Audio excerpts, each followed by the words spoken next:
Is intermittent fasting a good option for somebody with disordered eating?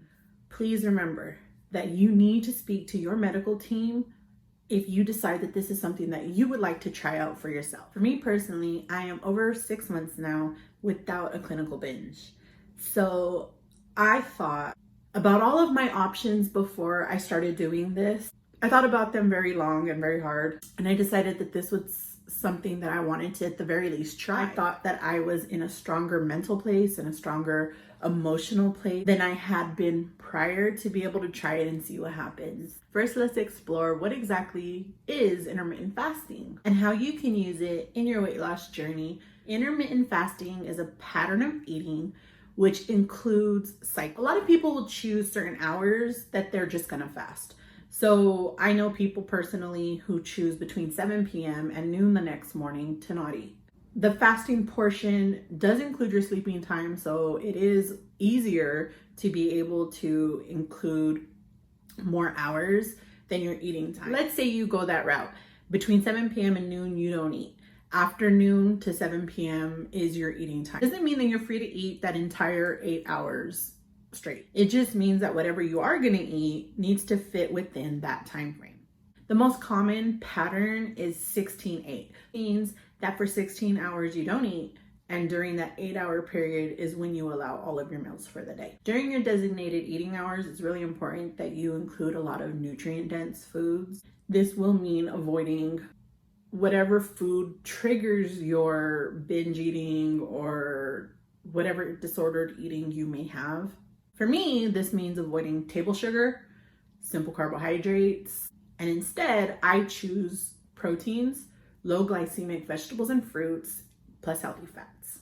Now this is 90% of my meals. I do have pre-planned days where I allow myself a lot more flexibility. Say David and I decide that we want to go to breakfast the next day. I will tell myself, and I have a literal sit down session with myself. I remind myself that I'm doing the things that I need to do in order to become healthier mentally, emotionally, and physically. These pre-planned meals help me to be able to not feel so restricted and not feel so refined that I lose control and have a binge.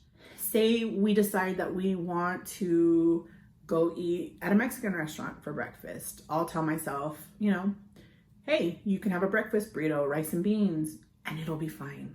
That doesn't mean that you're gonna eat, 15 burritos. You'll have one and you'll be fine.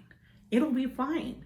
You're not gonna negate all of the work that you've been doing with one meal.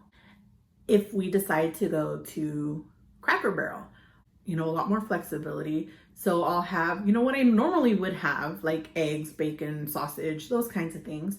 But I make waffles along with the other better options. Then I'll do that and I won't have any guilt over it. It wasn't a loss in my ability to say no. It was pre-planned. So it helps me a lot to be able to stay on track the rest of the time. It really does allow me to have a lot less stress over food when I have these pre-planned sort of options available to me. Now, remember, during your fasting time, it is vital that you stay hydrated.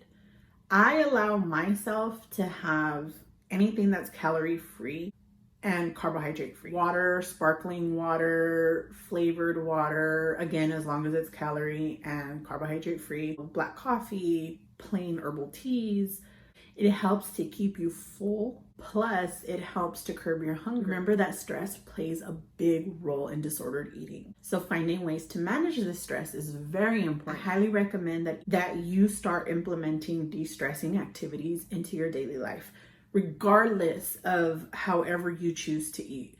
Even if you are in the worst of your disordered eating, please try to implement some de-stressing activities into your daily life. For me, that includes praying, journaling, coloring, deep breathing, going for walks, listening to music. Those things really allow myself to decompress. Most importantly, please remember, recovering from disordered eating takes time. So be patient with yourself.